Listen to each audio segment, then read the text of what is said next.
राधे राधे। प्रणाम सभी को। वसुदेव सुतं देवं कंसचाणूरमर्दनं देवकी परमानंदं कृष्णं वंदे जगद्गुरुं। श्री कृष्णं वंदे जगद्गुरुं। पिछले वीडियो में श्लोक संख्या 25 तक की चर्चा हो गई थी, अध्याय 13 के। अब आगे 26वें श्लोक से।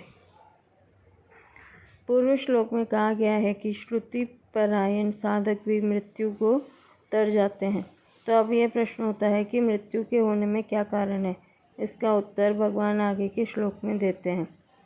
यावत् संजायते किंचित सत्वं स्थावर जंगमं क्षेत्र क्षेत्रज्ञ संयोगात् तद्विद्धि भरतर्षभ। हे भरतवंशियों में श्रेष्ठ अर्जुन, स्थावर और जंगम जितने भी प्राणी पैदा होते हैं उनको तुम क्षेत्र और क्षेत्रज्ञ के संयोग से उत्पन्न हुए समझो। व्याख्या। यावत् संजायते क्षेत्र क्षेत्रज्ञ संयोगात्। स्थिर रहने वाले वृक्ष, लता, धूप, गुल्म, त्वक्सार, बैंत, बांस, पहाड़ आदि जितने भी स्थावर प्राणी हैं और चलने फिरने वाले मनुष्य, देवता, पशु, पक्षी, कीट, पतंग, मछली, कछुआ आदि जितने भी जंगम, थलचर, जलचर, नभचर प्राणी हैं, वे सबके सब क्षेत्र और क्षेत्रज्ञ के संयोग से ही पैदा होते हैं। उत्पत्ति विनाशशील पदार्थ क्षेत्र है और जो इस क्षेत्र को जानने वाला, उत्पत्ति विनाश रहित एवं सदा एक रस रहने वाला है, वह क्षेत्रज्ञ है। उस क्षेत्रज्ञ प्रकृतिस्थ पुरुष का जो शरीर के साथ मैं मेरेपन का संबंध मानना है,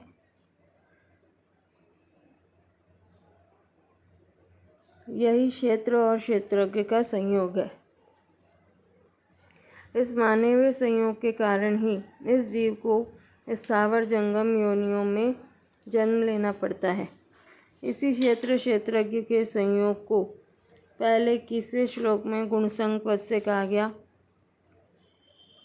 तात्पर्य यह हुआ कि निरंतर परिवर्तनशील प्रकृति और प्रकृति के कार्य शरीर आदि के साथ तादात्म्य कर लेने से स्वयं जीवात्मा भी अपने को जन्मने मरने वाला मान लेता है। स्थावर जंगम प्राणियों के पैदा होने की बात तो यहाँ संजायते पद से कह दी और उनके मरने की बात आगे के श्लोक में विनश्यसु पद से कहेंगे। तद्विद्धि भरतर्षभ। यह क्षेत्रज्ञ क्षेत्र के साथ अपना संबंध मानता है, इसी से इसका जन्म होता है। परंतु जब यह शरीर के साथ अपना संबंध नहीं मानता तब इसका जन्म नहीं होता। इस बात को तुम ठीक समझ लो। परिशिष्ट भाव। यहाँ यावत् संजायते के अंतर्गत जरायुज, अंडज, उद्भिज, स्वेदज, जलचर, थलचर, नभचर, मनुष्य, देवता, पितर, भूत, प्रेत, पिशाच आदि संपूर्ण प्राणी लेने चाहिए। 7वें अध्याय के 6ठे श्लोक में भी एतद् योनिनि भूतानि पदों से यही बात कही गई है। भक्ति के प्रकरण में भगवान ने परा और अपरा दोनों को अपनी प्रकृति बताकर कहा है कि इन दोनों प्रकृतियों के संयोग से ही संपूर्ण प्राणी उत्पन्न होते हैं और मैं ही संपूर्ण जगत का प्रभव तथा प्रलय हूँ। परंतु यहाँ ज्ञान के प्रकरण में भगवान कहते हैं कि संपूर्ण प्राणी क्षेत्र और क्षेत्रज्ञ के संयोग से उत्पन्न होते हैं। तात्पर्य है कि भक्ति के प्रकरण में भगवान अपनी तरफ दृष्टि कराते हैं, क्योंकि भक्त का भगवान पर ही दृढ़ विश्वास होता है। उसके साधन और साध्य दोनों भगवान ही होते हैं। परंतु ज्ञान में भगवान क्षेत्रज्ञ की ओर दृष्टि कराते हैं कि क्षेत्र के साथ तादात्म्य करने के कारण ही वह जन्म मृत्यु रूप बंधन में पड़ा रहता है। यहाँ प्रश्न होता है कि आकर्षण और मिलन सजातीयता में ही होता है, फिर विजातीय क्षेत्र के साथ क्षेत्रज्ञ का संयोग कैसे हुआ। इसका उत्तर है कि जैसे रात और दिन का संयोग नहीं हो सकता, ऐसे ही क्षेत्र और क्षेत्रज्ञ का भी संयोग नहीं हो सकता। परंतु परमात्मा का अंश होने के कारण क्षेत्रज्ञ में यह शक्ति है कि वह विजातीय वस्तु को भी पकड़ सकता है, उसके साथ अपना संबंध मान सकता है।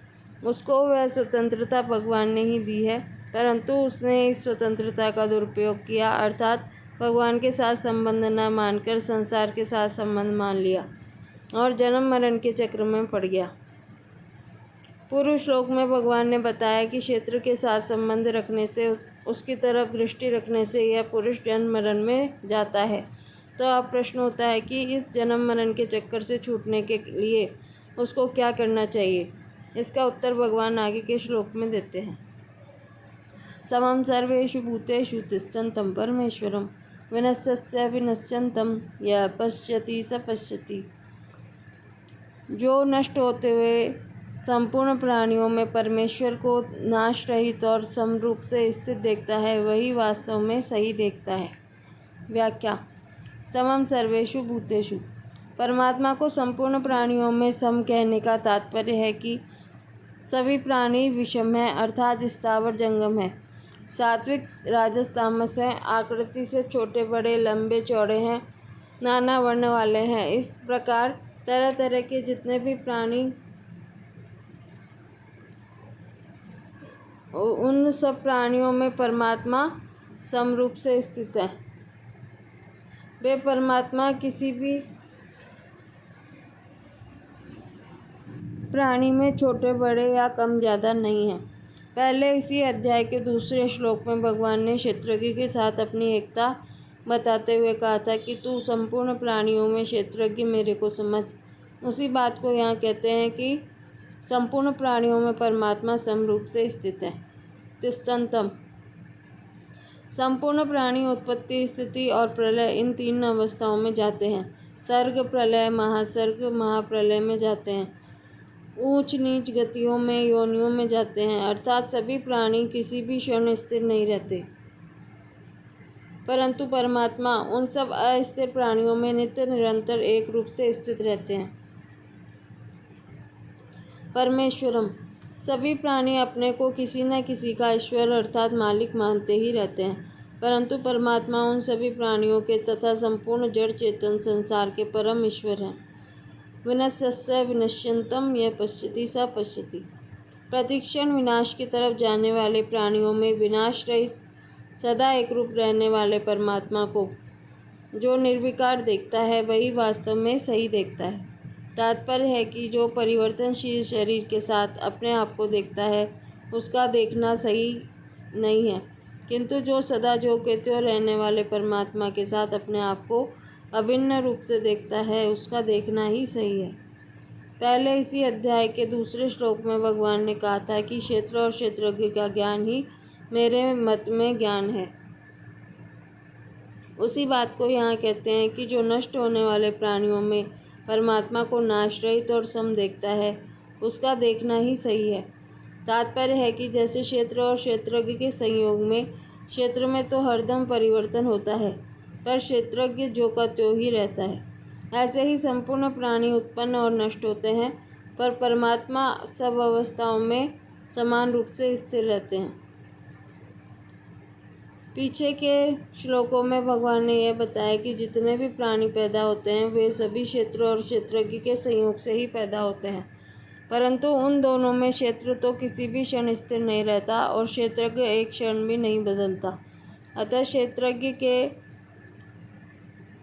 क्षेत्रज्ञ से क्षेत्र का जो निरंतर वियोग हो रहा है, उसका अनुभव कर ले।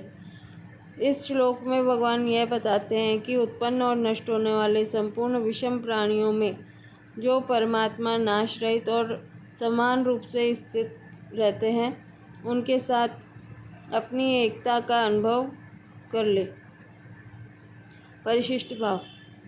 जैसे आकाश में कभी सूर्य का प्रकाश फैल जाता है, कभी अंधेरा छा जाता है, कभी धुआं छा जाता है, कभी काले बादल छा जाते हैं, कभी बिजली चमकती है, कभी वर्षा होती है, कभी ओले गिरते हैं, कभी तरह तरह के शब्द होते हैं, गर्जना होती है, परंतु आकाश में कोई फर्क नहीं पड़ता। वह ज्यों का त्यों निर्लिप्त निर्विकार रहता है। ऐसे ही सर्वत्र परिपूर्ण सत्ता में कभी महासर्ग और महाप्रलय होता है, कभी सर्ग और प्रलय होता है, कभी जन्म और मृत्यु होती है, कभी अकाल पड़ता है, कभी बाढ़ आती है, कभी भूचाल आता है, कभी घमासान युद्ध होता है, परंतु सत्ता में कोई फर्क नहीं पड़ता। कितनी ही उथल पुथल हो जाए, पर सत्ता जो की त्यों निर्लिप्त निर्विकार रहती है। यह निर्विकारिता स्वाभाविक है, जबकि विकार कृत्रिम है, माना हुआ है।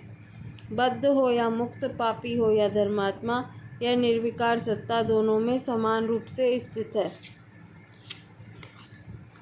जैसे गंगा जी निरंतर बहती रहती है, पर जिसके ऊपर बहती है वह आधारशिला जो कि त्यों स्थिर रहती है।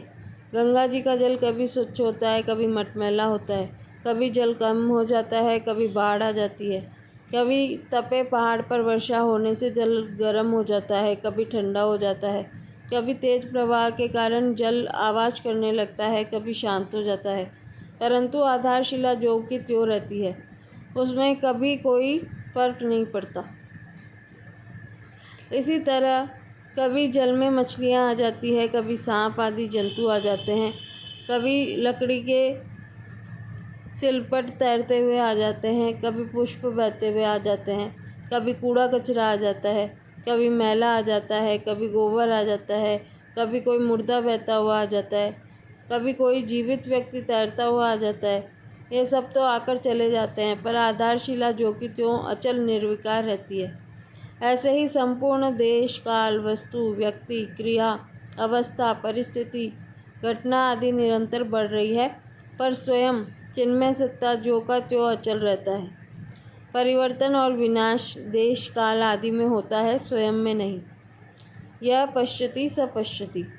ये पद 5वें अध्याय के 5वें श्लोक में साधन के विषय में आए हैं और प्रस्तुत श्लोक में सिद्धि के विषय में आए हैं। इसी को आगे 18वें अध्याय के 16वें श्लोक में व्यतिरेक रीति से कहा गया है कि जो आत्मा को करता देखता है वह दुर्मति ठीक नहीं देखता, न स पश्यति दुर्मति। इससे आगे के श्लोकों की चर्चा कल करेंगे। राधे राधे।